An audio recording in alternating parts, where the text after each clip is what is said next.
26장 47절로 56절까지 말씀 한 절씩 교독하고 마지막 절 합독하도록 하겠습니다. 마태복음 26장 47절로 56절까지 한 절씩 교독하겠습니다. 말씀하실 때 12 중에 하나인 유다가 왔는데 대제사장들과 대장들과 백성의 장로들에게서 파송된 큰 무리가 칼과 몽치를 가지고 그와 함께 하였더라.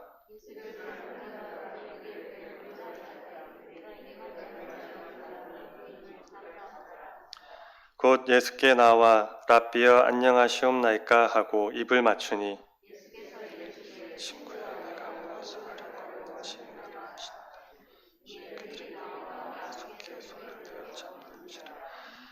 예수와 함께 있던 자 중에 하나가 손을 펴 칼을 빼어 대제사장의 종을 쳐 그 귀를 떨어뜨리니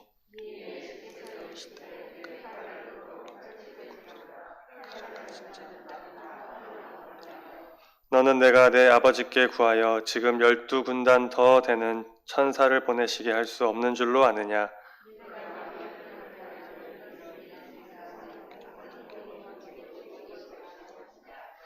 그때 예수께서 무리에게 말씀하시되 너희가 강도를 잡는 것 같이 칼과 몽치를 가지고 나를 잡으러 나왔느냐? 내가 날마다 성전에 앉아 가르쳤으되 너희가 나를 잡지 아니하였도다. 다 선지자의 글을 이루려 함이라 하시더라. 이에 제자들이 다 예수를 버리고 도망하니라. 아멘. 아멘. 잠시 기도하겠습니다. 오늘 홍성미 집사님 귀한 예물 감사한금 드렸습니다. 베풀어 주시는 주님의 크신 은혜와 사랑 감사드립니다. 귀한 예물 하나님 앞에 올려드렸습니다. 잠시 기도하겠습니다. 주님 감사합니다. 귀한 예물 주님 앞에 올려드립니다. 주님 이 예물 드린 손길 가운데 복에 복을 더하여 주시옵소서. 주님 감사하는 마음이 있어서 주님 앞에 감사의 고백으로 올립니다. 주님 그의 삶 가운데 그의 가정 가운데 주님 감사의 제목이 더욱더 많아지게 하여 주셔서 주님 때문에 기뻐하고 즐거워하며 만족함 가운데 이 세상을 누리며 살아가는 우리 집사님 될 수 있도록 주님 함께하여 주시옵소서. 주님 오늘 귀한 또 말씀을 들고 섰습니다. 주님 우리에게 주시는 주님의 음성 듣게 하여 주시고 오늘 주님 주시는 말씀을 듣고 힘을 내고 위로함을 얻어 주님 승리하는 또 하루 인생들 될 수 있도록 주님 역사하여 주시옵소서. 감사드리며 예수 그리스도의 이름으로 간절히 기도드립니다. 아멘. 아멘. 할렐루야. 아멘. 평안한 밤 되셨습니까? 오늘도 좋은 하루가 될 줄로 믿습니다. 오늘 본문의 내용을 간략히 소개하자면 예수께서 겟세마네 기도를 마치시고 제자들과 함께 계셨는데 그때 큰 무리가 가룟 유다를 선두로 해서 들이닥쳤습니다. 이때 가룟 유다가 입 맞추는 것을 신호로 예수님을 붙잡아 체포하려 했습니다. 그때 옆에 있던 베드로가 흥분을 해서 칼을 빼들게 됩니다. 그래서 대제사장의 종의 귀를 자르게 됩니다. 그래서 귀가 땅에 떨어지게 됩니다. 이때 주님이 그 종의 귀를 고쳐주시면서 베드로를 향해서 이렇게 말씀하십니다. 칼을 도로 칼집에 꽂아라. 칼을 가지는 자는 다 칼로 망하느니라. 만일 그렇게 하면 어떻게 성경이 이루어지겠느냐라고 말씀하시고 순순히 체포당하시고 끌려가셨습니다. 오늘 본문에 나타나는 예수님과 제자들의 모습을 통해서 우리의 모습을 다시 한번 돌아보기를 원합니다. 첫 번째로 우리 52절입니다. 우리 52절 한번 다시 읽겠습니다. 시작.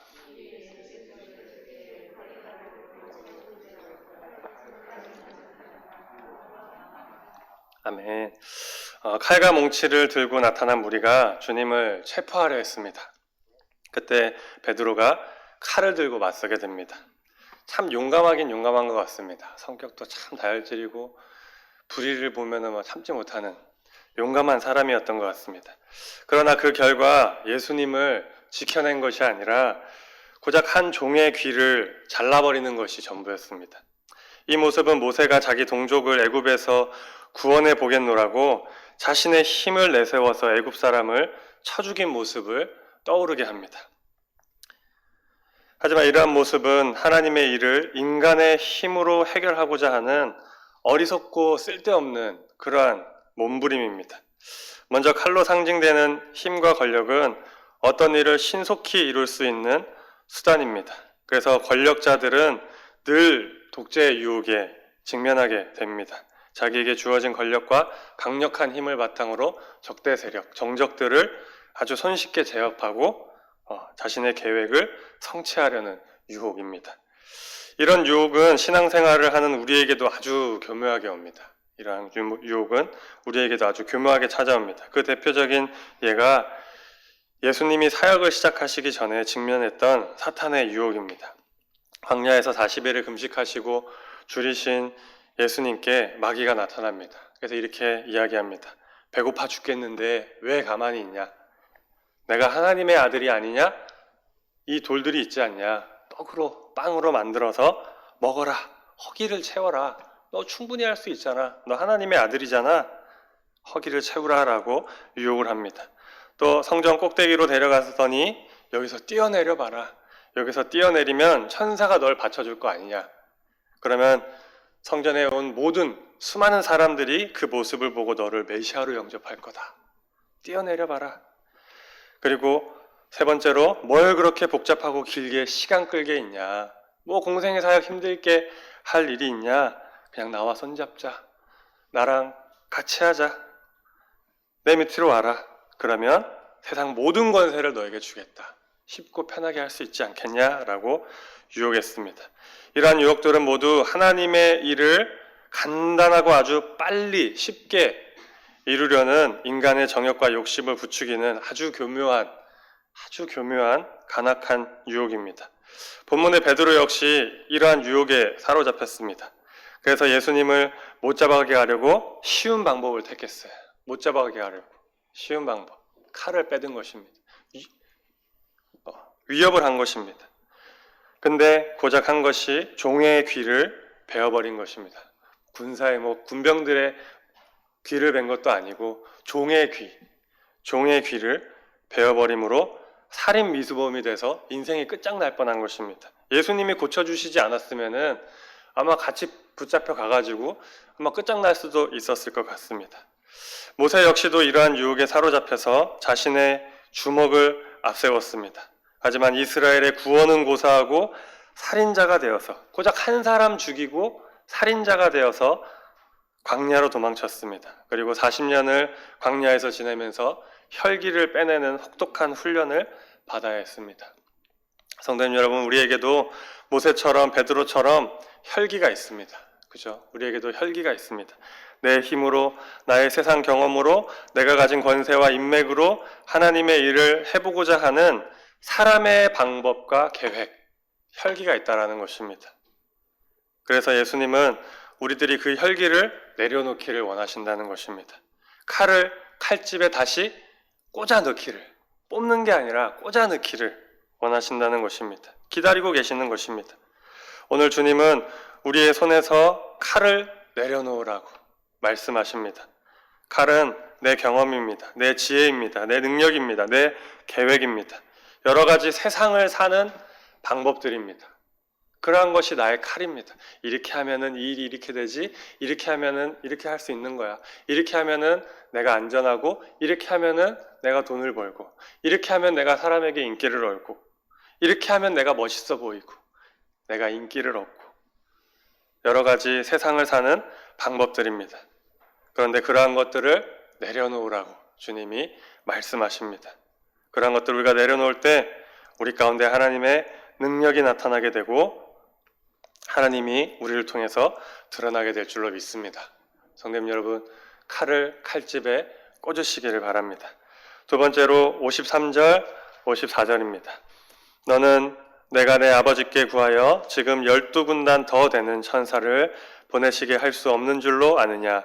내가 만일 그렇게 하면 이런 일이 있으리라 한 성경이 어떻게 이루어지겠느냐 하시더라. 아멘. 사실 주님에게도 칼이 있었습니다. 베드로에게만 칼이 있었던 것이 아니라 우리 주님에게도 칼이 있었습니다. 엄청난 칼이 있었습니다. 모든 일을 단번에 바꿀 수 있는 엄청난 칼이었습니다. 바로 천군 천사들을 움직이는 칼이었어요. 성경에 기록되어 있는 천사들의 힘은 정말로 대단합니다. 엄청난 능력이 있습니다. 히스기야 왕 때 아수르가 침공해 오자 이 히스기야 왕은 하나님께 간절히 도움을 구합니다. 기도를 합니다. 그때 그 기도에 하나님께서 응답하셔서 하나님께서 그날 밤에 한 천사를 보내셨는데 아수르 군대 18만 5천 명을 그 밤에 다 송장이 되게 하셨다고, 다 죽이셨다고 열왕기하 19장 35절에 말씀하고 있습니다. 그런데 이 엄청난 능력을 가진 천사들로 구성된 군단, 근데 그 군단이 오늘 몇 개가 동원될 수 있다고 말씀하십니까? 12군단을 구하는 즉시로 동원하실 수 있다고 말씀하십니다. 감이 좀 잘 안 오시죠? 그래서 숫자적으로 한번 풀어봤습니다. 당시 6천 명 정도가 한 군단이었습니다. 6천 명 정도가 로마의 한 군단이었다고 합니다. 그런데 이게 12군단이면은 몇 명일까요? 천사로 생각하시고 따지면 천사가 무려 7만 2천 명입니다. 천사가 7만 2천이에요. 그럼 한 천사가 18만 5천 명을 송장으로 만들었는데 그냥 단순하게 계산했을 때 얼마나 될까요? 7만 2천 명이 18만 5천 명을 죽인다. 133억 2천 명을 단번에 송장으로 만들 수 있다는 것입니다. 70억 인구를 가진 지구를 통째로, 그것도 단 한 번에 무려 19번이나 멸망시킬 수 있는 엄청난 화력이라는 것입니다. 상상이 가십니까? 우리 이 지구를 통째로 단번에 19번이나 멸망시킬 수 있대요. 그러한 칼을 예수님이 가지고 계셨다는 것입니다. 그 물이 얼마나 왔겠습니까? 한 100명 왔을까요? 그냥 한 번에 그냥 해결할 수 있는 것입니다. 그런데 예수님이 그 칼을 사용하시지 않으셨습니다. 베드로였다면 당장에 휘둘러서 없애버렸을 것입니다. 우리도 마찬가지 아닙니까? 우리에게 그런 칼이 있다면 매일같이 휘두르면서 어떻게 했을까요? 내 욕심을 채우는 일에 마음껏 사용했을 것입니다. 이것도 하고 저것도 하고. 그런데 주님께서는 그 칼을 휘두르시지 않으셨습니다. 그 이유가 54절에 있습니다. 우리 54절 읽겠습니다. 시작.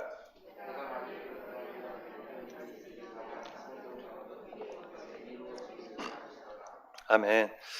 베드로는 하나님의 뜻이 담긴 성경을 제대로 알지 못했습니다. 그러니까 칼을 뽑아둔 거예요.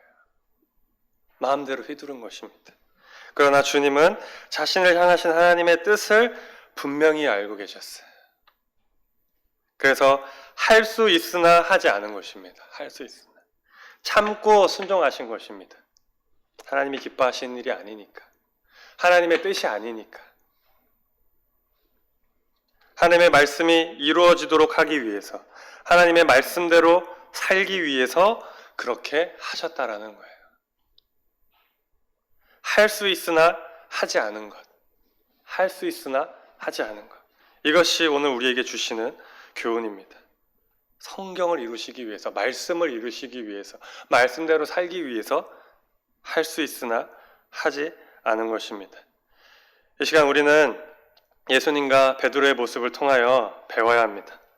성경 공부가 그저 성경 지식을 위한 공부가 되지 않게 해야 하는 것입니다. 성경 읽기가 그저 마음의 위로와 남에게 보여주기가 되어서는 안 되는 것입니다. 설교 듣는 것이, 예배 드리는 것이 그냥 습관처럼 되어서는 안 된다는 것입니다. 나를 향하신 하나님의 뜻을 성경에서, 말씀 속에서 찾아내야 하는 것입니다. 성경에는 하나님의 비밀이 숨겨져 있습니다. 하나님의 비밀이.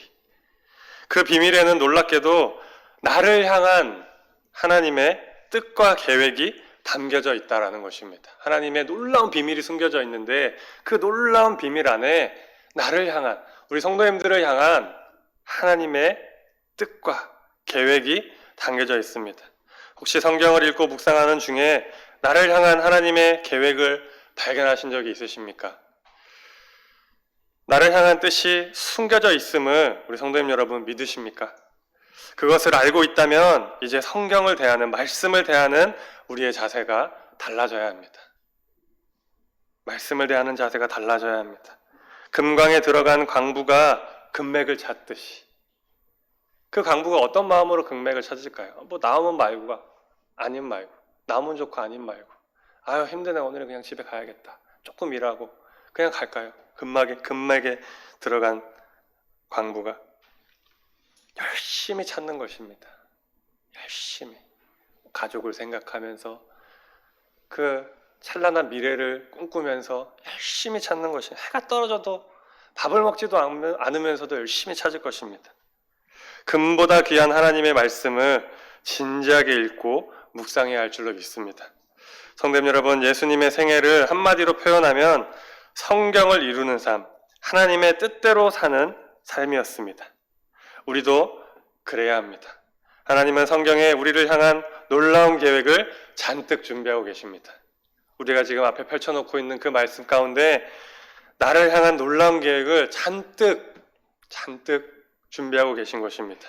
그렇기 때문에 우리들이 할 일은 돈 많이 벌고 떵떵거리면서 잘 사는 것에 치중하는 것이 아니라 하나님이 주신 이 성경을 부지런히 읽고 묵상하여서 나를 향한 하나님의 뜻과 계획을 발견하고 그것을 쫓아 살아야 하는 것입니다. 그렇게 살 때 우리도 주님처럼 말씀을 이루는 삶을 살게 될 줄로 믿습니다. 성도님 여러분, 그리스도인이란 이러한 비밀을 알고 간직한 사람들이라는 거예요. 그리스도인은 이러한 비밀을 알고 간직하는 사람들입니다. 이 사실을 안다면 우리는 이미 복받은 사람들입니다. 우리 성도님 여러분, 이미 다 알고 계시잖아요. 이미 복받은 사람들입니다. 말씀을 가까이 하시기 바랍니다. 말씀 안에 다 있습니다. 정말로 다 있습니다. 디모데후서 3장 16절에서 17절에 말씀하고 있습니다. 모든 성경은 하나님의 감동으로 된 것으로 교훈과 책망과 바르게 함과 의로 교육하기에 유익하니 이는 하나님의 사람으로 온전하게 하며 모든 선한 일을 행할 능력을 갖추게 함이라.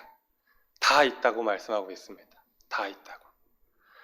이러한 하나님의 말씀을 가까이 할 때 내가 사망의 음침한 골짜기로 다닐지라도 해를 두려워하지 않게 되는 것입니다. 칼을 가지고 휘둘러야 해를 두려워하는 것이 아니라 하나님의 말씀을 가지고 나아갈 때 사망의 음침한 골짜기 가운데서 해를 두려워하지 않게 된다는 것입니다. 왜냐하면 시마다 때마다 주의 말씀이 떠올라서 우리를 인도하기 때문입니다. 주의 막대기와 지팡이가, 하나님의 말씀이 우리를 인도하는 것입니다. 성도님 여러분, 말씀 안에 다 있는 줄로 믿습니다. 오늘 하루도 또한 내게 닥쳐온 여러 가지 시험들을 주의 말씀으로 이기시고 위로와 격려함을 받을 수 있으시기를 축복합니다. 말씀이 이루어지는 삶을 사시기를 축복합니다. 아멘. 같이 기도하도록 하겠습니다. 하나님 아버지, 감사합니다. 칼을 든 자는 칼로 망한다고 주님 말씀하셨습니다. 주님, 우리 손에 칼이 너무나도 많습니다. 내 생각대로 휘두르고자 하는 그 칼들이 우리 손에 있습니다. 하나님, 그 칼들을 칼집에 도로 꽂기를 원합니다. 내 힘, 내 계획, 내 방법을 취하는 것이 아니라 하나님, 칼을 도로 꽂고 하나님이 원하시는 방법, 하나님이 기뻐하시는 방법을 취하게 하여 주시옵소서. 그리하여서 하나님의 말씀이 이루어지는 인생 되게 하여 주시옵소서. 하나님의 말씀대로 사는 인생 되게 하여 주시옵소서. 그리하여서 우리의 삶 가운데 주님의 말씀이 이루어져서 주님의 말씀대로 살아가는, 그래서 주님이 기뻐하시고 즐거워하시는 삶을 살아가는, 그래서 주님이 주시는 복을, 주님이 주시는 은혜를 마음껏 받아 누리며 이 세상 가운데 나타내고 예수 그리스도의 이름을 전파하고 예수 그리스도의 모습이 우리의 모습을 통해서 나타나는 놀라운 은혜가 오늘도 있게 하여 주시옵소서. 감사드리며 예수 그리스도의 이름으로 간절히 기도드립니다. 아멘.